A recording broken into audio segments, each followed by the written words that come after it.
विष्णु पुराण में भक्त प्रहलाद की कथा का उल्लेख है।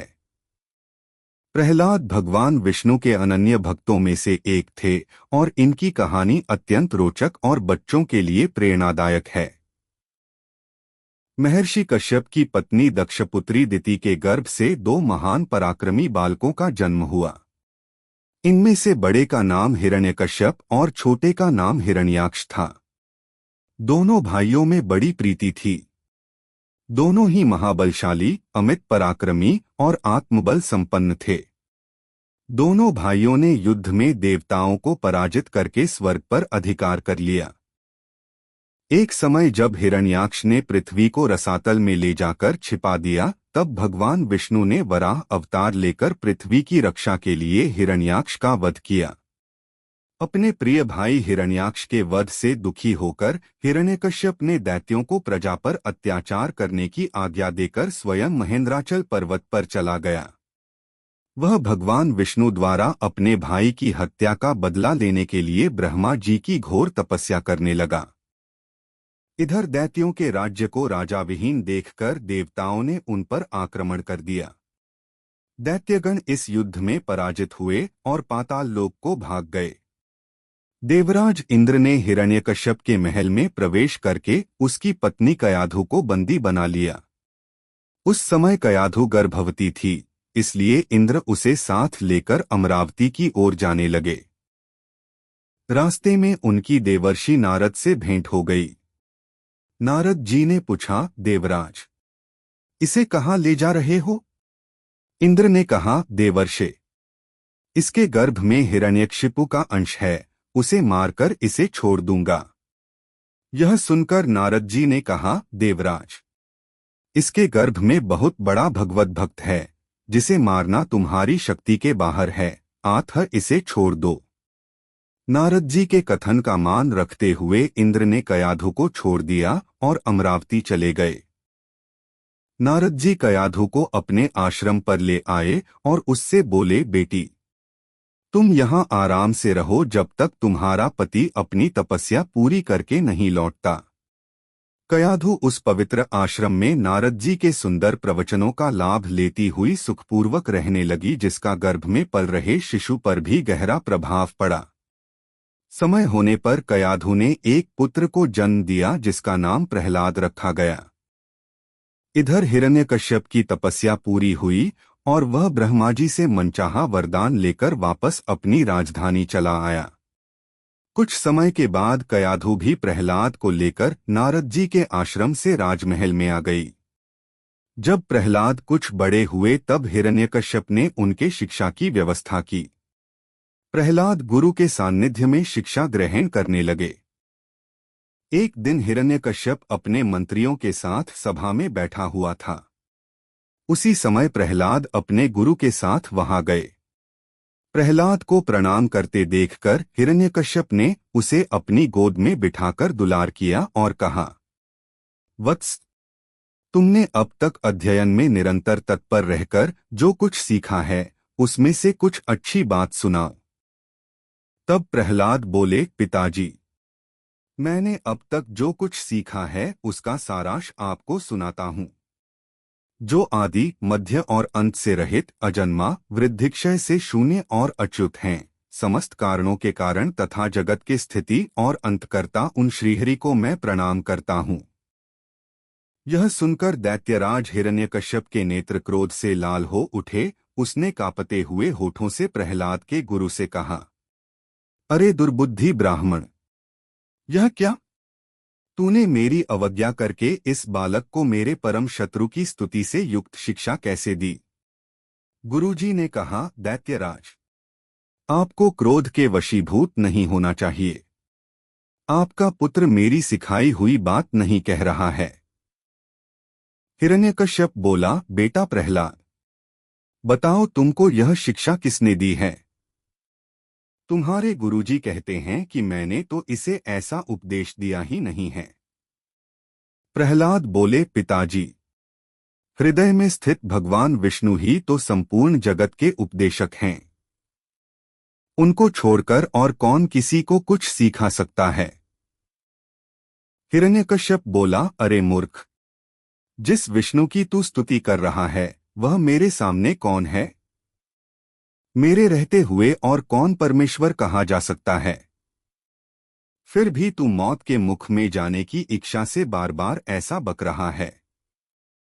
ऐसा कहकर हिरण्यकश्यप ने प्रहलाद को अनेकों प्रकार से समझाया, पर प्रहलाद के मन से श्रीहरि के प्रति भक्ति और श्रद्धा भाव को कम नहीं कर पाया। तब अत्यंत क्रोधित होकर हिरण्यकश्यप ने अपने सेवकों से कहा, अरे, यह बड़ा दुरात्मा है, इसको मार डालो। अब इसके जीने से कोई लाभ नहीं है, क्योंकि यह शत्रुप्रेमी तो अपने कुल का ही नाश करने वाला हो गया है। हिरण्यकश्यप की आज्ञा पाकर उसके सैनिकों ने प्रहलाद को अनेकों प्रकार से मारने की चेष्टा की, पर उनके सभी प्रयास श्रीहरि की कृपा से असफल हो जाते थे। उन सैनिकों ने प्रहलाद पर अनेक प्रकार के अस्त्र शस्त्रों से आघात किए, पर प्रहलाद को कुछ नहीं हुआ। उन्होंने प्रहलाद के हाथ पैर बांधकर समुद्र में डाल दिया, पर प्रहलाद फिर भी बच गए। उन सबने प्रहलाद को अनेकों विषैले सांपों से डसवाया और पर्वत शिखर से गिराया, पर भगवद कृपा से प्रहलाद को कुछ भी नहीं हुआ। रसोइयों के द्वारा विष मिला हुआ भोजन देने पर प्रहलाद उसे भी पचा गए। जब प्रहलाद को मारने के सब प्रकार के प्रयास विफल हो गए, तब हिरण्यकश्यप के पुरोहितों ने अग्निशिखा के समान प्रज्वलित शरीर वाली कृत्या उत्पन्न कर दी। उस अति भयंकर कृत्या ने अपने पैरों से पृथ्वी को कंपित करते हुए वहां प्रकट होकर बड़े क्रोध से प्रहलाद जी की छाती में त्रिशूल से प्रहार किया। पर उस बालक के छाती में लगते ही वह तेजोमय त्रिशूल टूटकर नीचे गिर पड़ा। उन पापी पुरोहितों ने उस निष्पाप बालक पर कृत्या का प्रयोग किया था, इसलिए कृत्या ने तुरंत ही उन पुरोहितों पर वार किया और स्वयं भी नष्ट हो गई। अन्य प्रचलित कथाओं के अनुसार कृत्या के स्थान पर होलिका का नाम आता है, जिसे अग्नि में न जलने का वरदान प्राप्त था। होलिका प्रहलाद को अपनी गोद में लेकर प्रज्वलित अग्नि में प्रवेश कर गई, पर ईश्वर की कृपा से प्रहलाद को कुछ भी नहीं हुआ और होलिका जलकर भस्म हो गई। हिरण्यकश्यप के दूतों ने उसे जब यह समाचार सुनाया तो वह अत्यंत क्षुब्ध हुआ और उसने प्रहलाद को अपनी सभा में बुलवाया। हिरण्यकश्यप ने प्रहलाद से कहा, रे दुष्ट, जिसके बल पर तू ऐसी बहकी बहकी बातें करता है, तेरा वह ईश्वर कहाँ है? वह यदि सर्वत्र है तो मुझे इस खंबे में क्यों नहीं दिखाई देता? तब प्रहलाद ने कहा, मुझे तो वे प्रभु खंबे में भी दिखाई दे रहे हैं। यह सुनकर हिरण्यकश्यप क्रोध के मारे स्वयं को संभाल नहीं सका और हाथ में तलवार लेकर सिंहासन से कूद पड़ा और बड़े जोर से उस खंबे में एक घूंसा मारा। उसी समय उस खंबे से बड़ा भयंकर शब्द हुआ और उस खंबे को तोड़कर एक विचित्र प्राणी बाहर निकलने लगा, जिसका आधा शरीर सिंह का और आधा शरीर मनुष्य का था।